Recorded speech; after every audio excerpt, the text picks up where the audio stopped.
आज हम लोग क्लास 6 का हिंदी पढ़ेंगे जिसका शीर्षक है हॉकी का जादूगर। सबसे पहले इस लेसन से कठिन शब्दों को छांट करके लिख लिए हैं, उसका अर्थ बताएंगे, उसके बाद हम इस लेसन को पढ़ेंगे। सबसे पहला शब्द है मुकाबला। मुकाबला का अर्थ होता है आमना सामना।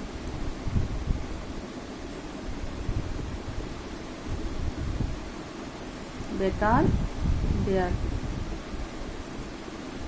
थपथपाना, शाबाशी देना।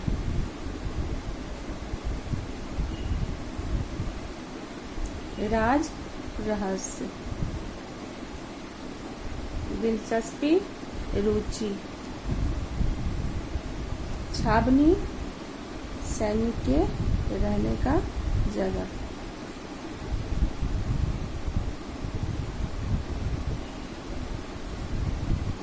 स्थान, जगह, स्थल, कुछ भी कह सकते। नौसिखिया, नया सीखने वाला।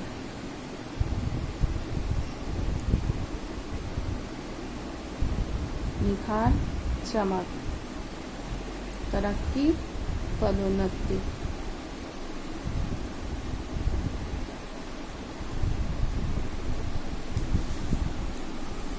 जान गए। अब इसके बारे में, इस लेसन के बारे में पहले संक्षेप में बताना चाहेंगे कि मेजर ध्यानचंद का जन्म जो है ना 1904 ईस्वी में 29 अगस्त 1904 ईस्वी में प्रयाग में हुआ था और इनके पिता का नाम समेश्वर दत्त सिंह था और माता का नाम श्रद्धा सिंह था। ये 2 भाई और 3 बहन थे। ये हॉकी के खिलाड़ी थे, इतने अच्छे खिलाड़ी थे कि पूरे विश्व में विख्यात थे। पूरे विश्व में इनका नाम था और इनकी गिनती सर्वश्रेष्ठ खिलाड़ी के रूप में होती थी। इनके जन्मदिन के आधार पर ही, इनके जन्मदिन के दिन ही भारत में राष्ट्रीय खेल दिवस के रूप में मनाया जाता है और ये 3 बार स्वर्ण पदक जीत चुके हैं। सबसे पहला 1928 ईस्वी में एम्स्टर्डम ओलंपिक में उन्होंने स्वर्ण पदक जीता था। दूसरा 1932 ईस्वी में लॉस एंजेल्स नामक ओलंपिक में इन्होंने स्वर्ण पदक जीता था और तीसरा यहाँ पे वर्णित है 1936 में बर्लिन ओलंपिक में इन्होंने स्वर्ण पदक जीता। और ये इतने प्रतिष्ठित व्यक्ति थे, इतने अच्छे खिलाड़ी थे कि भारत में इनको प्रतिष्ठित नागरिक सम्मान के रूप में पद्म भूषण से सम्मानित किया गया था। इनकी मृत्यु 3 दिसंबर 1979 ईस्वी को नई दिल्ली के एम्स में हुआ था। ये उस समय उनकी उम्र 74 वर्ष थी जब इनका निधन हुआ।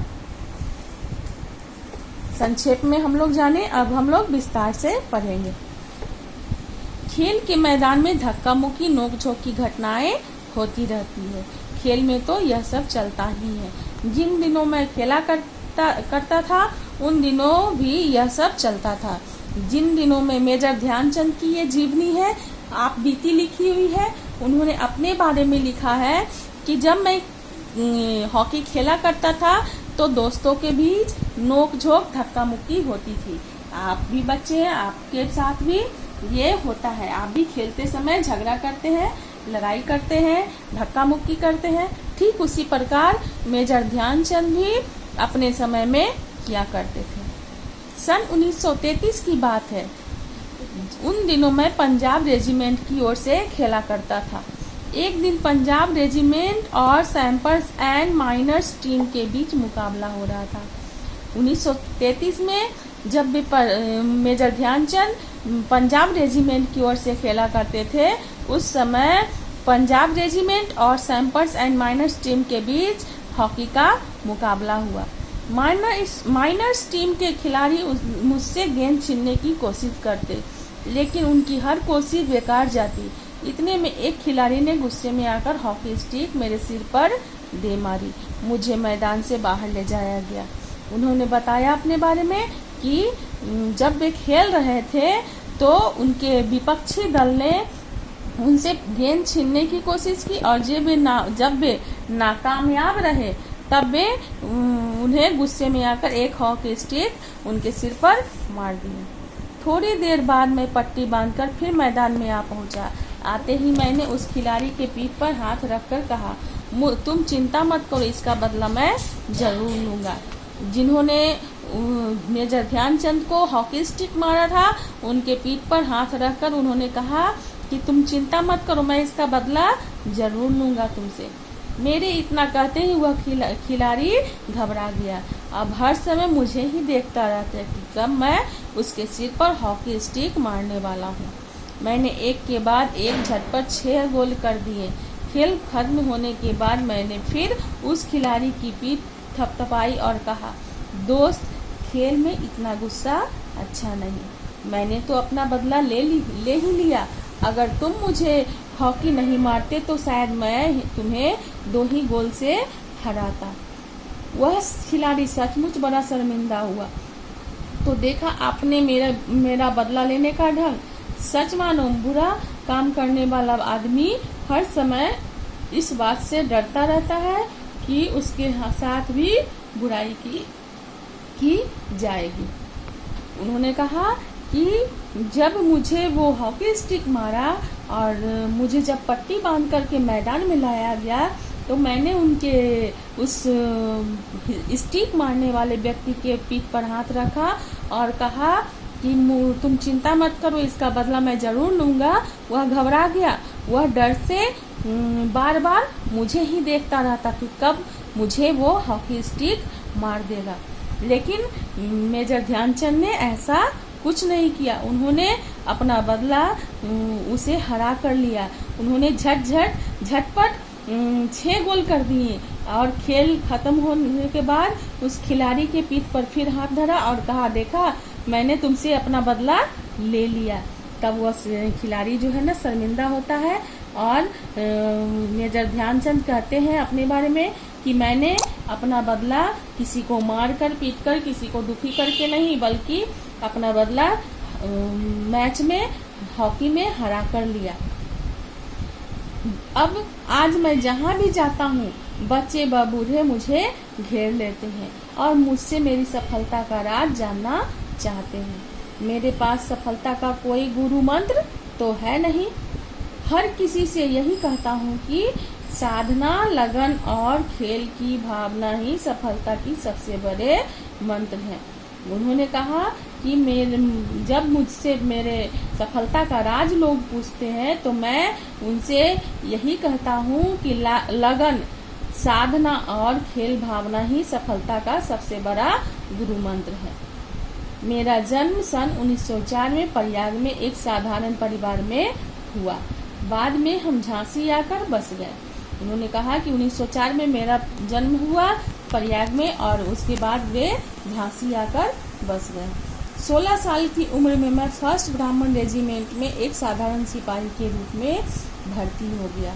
मेरी रेजिमेंट का हॉकी खेल में काफी नाम था, पर खेल में मेरी कोई दिलचस्पी नहीं थी।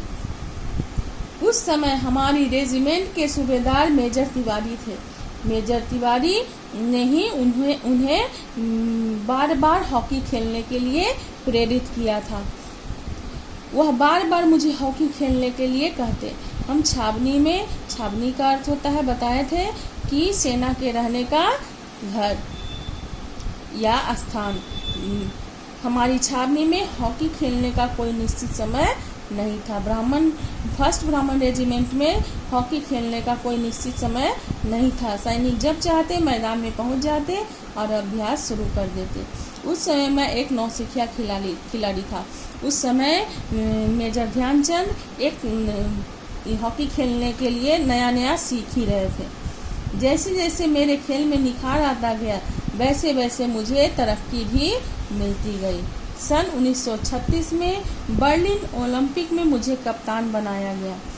उस समय मैं सेना में लॉन्स नायक था। लॉन्स नायक एक पद का नाम होता है जो सेना में होता है और एक पद का नाम होता है। बर्लिन ओलंपिक में लोग मेरे हॉकी खेलने के ढंग से इतने प्रभावित हुए कि उन्होंने मुझे हॉकी का जादूगर कहना शुरू कर दिया। इसका मतलब यह नहीं कि सारे गोल मैं ही करता था। मेरी तो हमेशा यह कोशिश रहती कि मैं गेंद को गोल के पास ले जाकर अपने किसी साथी खिलाड़ी को दे दूं, ताकि उसे गोल करने का श्रेय मिल जाए, मतलब गोल करने का नाम मिल जाए। अपनी इसी खेल भावना के कारण मैंने दुनिया के खेल प्रेमियों का दिल जीत लिया। बर्लिन ओलंपिक में हमें स्वर्ण पदक मिला। मैं बताई थी कि उन्हें 3 बार स्वर्ण पदक मिला, एक 1928 में, दूसरा 1932 में और तीसरा 1936 में। 1936 में उन्हें बर्लिन ओलंपिक में स्वर्ण पदक मिला और उन्हें कप्तान भी बनाया गया था उस खेल का। खेलते समय मैं हमेशा इस बात का ध्यान रखता था कि हार या जीत मेरी नहीं बल्कि पूरे देश की है।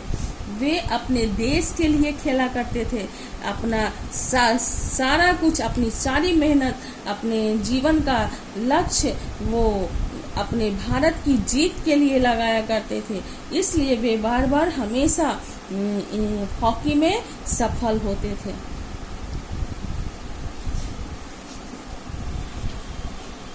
क्वेश्चन आंसर देखिए, ध्यानचंद किस खेल से संबंध रखते थे? तो ध्यानचंद हॉकी खेल से संबंध रखते थे।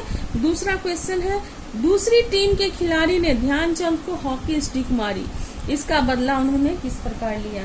दूसरी टीम के खिलाड़ी ने जब ध्यानचंद से गेंद छीनना चाहा और वे नाकामयाब रहे, तो उन्होंने गुस्से में आकर ध्यानचंद को हॉकी स्टिक दे मारा और इसका बदला उन्होंने उन्हें हरा कर लिया।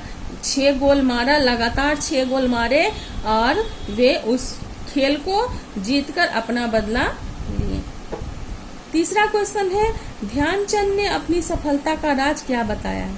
ध्यानचंद ने अपनी सफलता का राज सच्ची लगन, साधना और खेल की भावना को बताया है। दोस्त, चौथा क्वेश्चन है, दोस्त खेल में इतना गुस्सा अच्छा नहीं, ऐसा ध्यानचंद ने क्यों कहा? जब वे पट्टी बनवाने के बाद जब वे दोबारा मैदान में आए तो उन्होंने अपने विपक्षी को 6 गोल से हराया था और स्टिक मारने वाले व्यक्ति के पीठ पर हाथ रखते हुए उसका पीठ थपथपाया और कहा कि मैंने अपना बदला ले लिया, यदि तुम मुझे नहीं मारते तो शायद मैं तुम्हें 2 ही गोल से हराता। ऐसा ध्यानचंद ने उसे शर्मिंदा करने के लिए नहीं बल्कि उसके खेल की भावना को सीख देने के लिए कहा था। 5वां क्वेश्चन है, ध्यानचंद को कब से हॉकी का जादूगर कहा जाने लगा? जब वे 1936 में बर्लिन ओलंपिक में भारत को जिताने के बाद तीसरा स्वर्ण पदक जीते, तो उनके खेलने के अंदाज को देखकर लोग इतने प्रभावित हुए कि उन्हें हॉकी का जादूगर कहने लगे। यही आज का होमवर्क है, आप लोग इसको बना लीजिएगा। 1 से लेकर 5 तक का क्वेश्चन आंसर बना लीजिएगा